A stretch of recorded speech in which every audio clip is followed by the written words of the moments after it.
Good morning everyone. As you can see, I've gone for a slightly more festive setting today, given that it is nearly Christmas, and I thought I should make the effort. Yeah, this video is one that I've actually filmed several times in the past and I've never been happy with, so hopefully I'll get it right today. And this is actually a video that was requested a while ago, and a few people have been interested in it. And that's talking about building your own dream world, one that you could potentially revisit whenever you get lucid. So for the last nearly 5 years now, I have been working on building a dream world within my lucid dreams, and this came about because of a post on the Dream Views forums where people were talking about that, being able to create your own world within a lucid dream, from deciding what the environment is going to be like, to the characters there, and so on. And at the time I didn't really think I was that advanced at lucid dreaming, but I was up for the challenge, and so I set about creating my own dream world. Now, to begin with, I was trying to think of a place where I could start, and I figured something like a city would be very difficult for my mind to have to recreate perfectly every single time I went into the dream. There'd be far too much detail in a city, from the buildings, the people, traffic, decorations, anything, you know, there would be a lot there. So I figured I'd better start off with something very simple, and I decided on a beach, because there wouldn't be as much stuff there.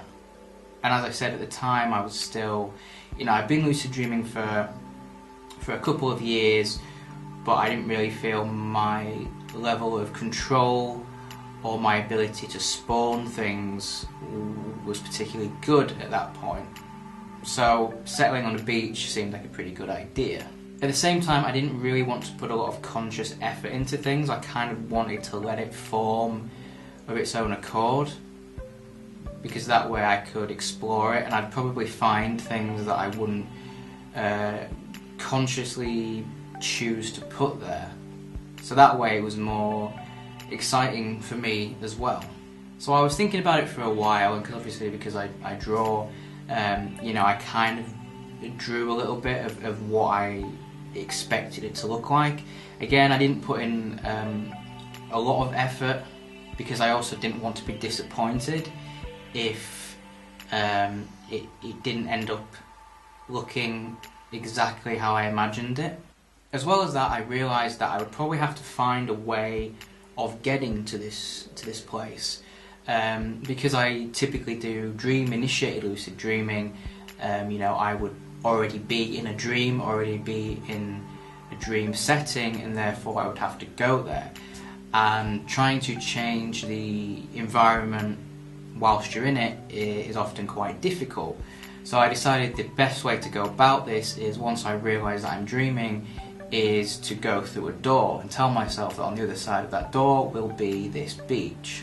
So I can't remember how long it took, but eventually I was having a dream where I was in this really dreary office block where everyone kind of looked the same. They were all very miserable, everything was very grey and dull, and something about that made me realise that I was dreaming.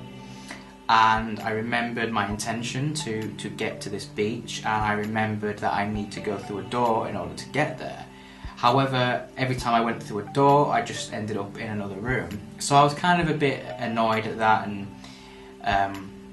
feeling quite disappointed, but there was a dream character there that actually told me just to keep on going.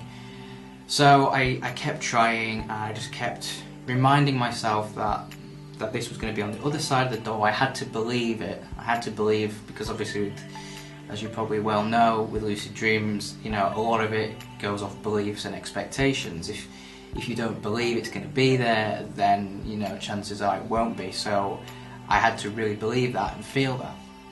And eventually I went through a door, and the first thing I recall is it just being incredibly warm, just being hit with this wave of heat, which was quite surprising, because I guess with visualization, you know, when you think about lucid dreams and you're trying to visualize it, you know, you kind of just focus on, well, the visual aspect. You don't always imagine things like heat and touch and all that stuff. So that was quite surprising for me. You know, I went through and it was just really vivid, really bright, incredibly realistic, and kind of looked how I imagined it. So, you know, the ocean was on my left. There was sort of like a jungle area to my right, which I hadn't quite planned on. But overall, the kind of look and aesthetic of it was how I planned. Now, as I kind of explored, I found myself getting a little bit, I'm not quite sure, I don't know, something didn't feel right about it for some reason. And I bumped into this dream character, and he noticed that I was a bit, you know, disheartened by it all, and he said to me, "Oh, this isn't quite what you had in mind." And I was like, "Yeah, it's not really." And he said, "Oh, well, just leave it with me." And the dream ended. Then the following night I was having a sort of weird nightmare, and that made me realise that I was dreaming. And once again I set off to find a door and to go to this beach. And eventually I did that. I was back on the beach again. It was sort of sunset, and as I was walking along, there was now this village on the beach that hadn't been there the previous night. And there were a lot of people there, and they were all celebrating, and you know, they were all celebrating me. And I saw that dream character again, and you know, he kind of smiled at me, and I realised that he had built this entire village in one night. And it was a really amazing experience, really. And often when I go back to my dream world, that same dream character is there. And typically things stay the same. Like, small details change, sometimes things move around, but generally everything is there that should be there. So whenever I go back, I always start out on that beach because it's just easier. It's just easier for my mind to kind of render that.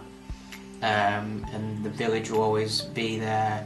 Usually the same sort of dream characters are there, and they sometimes remember the last time we spoke, or maybe not the last time we spoke, but they can, you know, they seem to be able to remember things. So it's really interesting, and I don't know if other people have that experience, but that's, you know, how it goes for me. And so yeah, over the last 5 years I've kind of worked on that and kind of built more areas. But yeah, I always start out on that beach just because it's easier. So a lot of people have kind of wanted to know more about that and wanted to know more about how to do that for themselves. So what I would say is, even though you don't really need to be an expert at lucid dreaming or that advanced, it's still a good idea to be practiced enough that you have a decent level of awareness and dream control. If you're just starting out with lucid dreaming, I probably wouldn't go straight into this, but at the same time, you know, you don't have to be a pro at it. I think a good thing to maybe try as well is the same as me, like have an area that you always start at, and it's probably easier for it to be somewhere from waking life that you already know, or even if it's not from waking life, maybe something from a film or a video game, you know, something that already exists, something that you can look at during the day and visualize and remember, because it'll be a lot easier for your mind to then generate that when you're in a lucid dream, rather than building something from scratch. Now, I didn't do that, but at the same time I'm pretty good at visualizing, and you know, I draw a lot of stuff, so even though I didn't have like real life references, you know, I had my sort of drawings and things like that to work from. So I guess if you're quite creative, or you know, if you draw or you write, you know, you could create something from your imagination. But I probably would recommend maybe having something from waking life that you can work on. Remember, it's probably a good idea to have a way of getting there. I do think that going through a door is a really good option. You know, if you have any other methods of kind of teleporting, I know a lot of people seem to go through mirrors, so you could always do that. Even if your preferred method is wake-induced lucid dreaming and you're trying to visualize your dream world as you're drifting into a dream. I know for me personally that when I do wake-initiated lucid dreaming, I don't always end up in the place that I'm trying to visualize. Maybe you do, but for me, I don't know, I always kind of struggle with that. So, having a way of getting there is a good idea. Also, don't be disappointed if it doesn't work out straight away. These things can take time, and some days it's going to be easier than others. Even now, after all the years I've been lucid dreaming, I still kind of struggle with some things. Sometimes your awareness just isn't that good, or your level of control seems to be lacking, or you're just not able to stabilize things properly. So if you don't get it right straight away, or if you're just having a bad night, then try not to feel too disheartened by it. Things will likely change in the dream world. I know I said for me things usually stay quite consistent, but don't be annoyed if you go to your dream world and things are different, or not how you want them to be. If you get frustrated with it, it's just going to make it harder, and there's going to be more friction in the dream. So you just kind of got to go along with it, really. So I hope that was helpful in some way, and I hope it's answered any questions, I guess. But obviously if you do have any questions, then leave them in the comments. So thank you very much for watching, guys. As ever, if you'd like to support me on Patreon, I will leave the link to my Patreon page in the description. As well as that, there's a 20% discount on Vivid Dream products, which again will be in the description box below. Don't forget that the Team Lucid Dream forums are back up and running, and very soon you will be seeing videos on Team Lucid Dream. So if you have any questions for Geo, don't forget to write those down on the forum, or you could leave them in my comments and I will pass them on to Geo. So thank you very much for watching, guys. I've been Max, aka TheRaRaRabbit. I'll see you in the next video.